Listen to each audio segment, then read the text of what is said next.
Welcome top news today.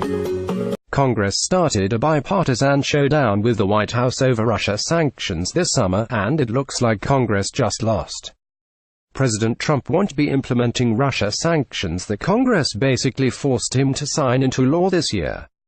It's unclear whether Trump is breaking the law in his decision, but legal experts say he'll probably never have to implement them if he doesn't want to. Congress doesn't have a lot of viable options to force the president's hand on foreign policy, other than incredibly confrontational ones such as suing or impeaching him.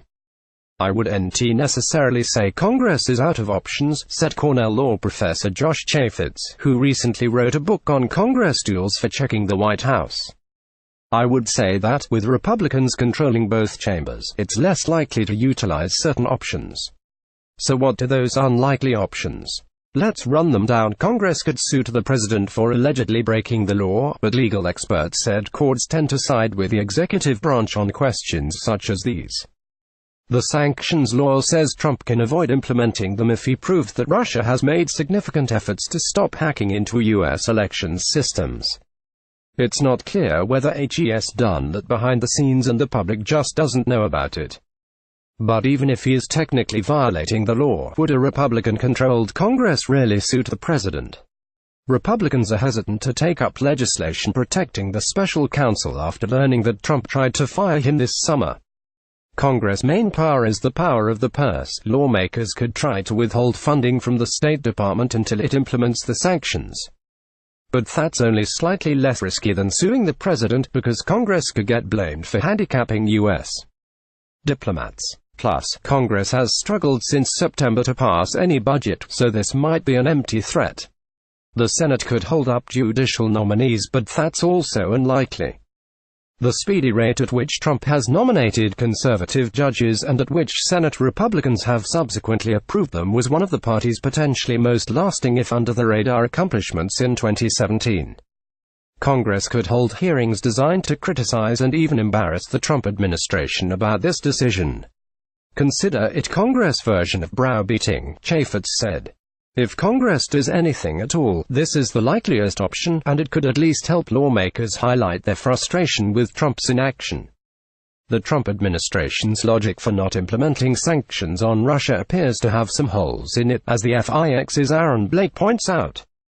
The State Department claims that the mere existence of the legislation has been a deterrent against meddling in elections, but that ignores the fact that the purpose of the sanctions was to punish Russia for past meddling. And Trump's CI chief was on TV the other day saying Russia is still trying to tinker in and influence U.S. elections, raising the question of whether Russia actually feels deterred.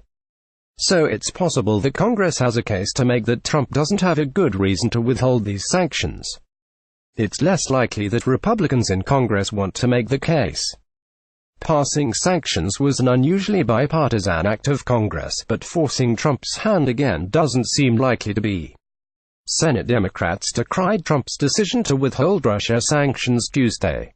President Trump has failed time and time again to stand up against Russian President Vladimir Putin despite the assault he carried out on our democracy, said Senate Minority Leader Charles E. Schumer. Schumer also raised questions about why the head of Russia's foreign intelligence was allowed in the United States this week despite technically being prohibited from coming here. But the GOP author of the legislation didn't seem nearly as offended by all this. It is clear the administration is working in good faith. Sen. Bob Corker, Tennessee, said in a statement, adding, "I am committed to applying pressure as needed to ensure further implementation."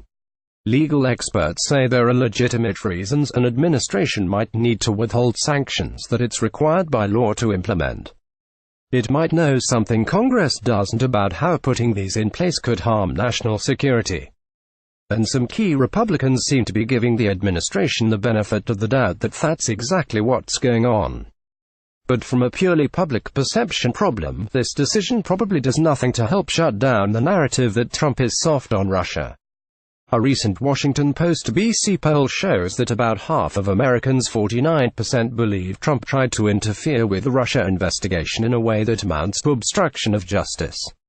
About half also believe that the Trump campaign colluded with Russia.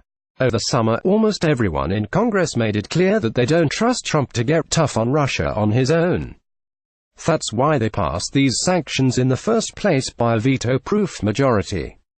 But 6 months later, Republicans in Congress don't seem keen on picking another fight with Trump over Russia.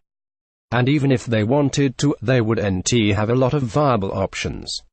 Which means that if Trump is ignoring the law, he'll probably get away with it.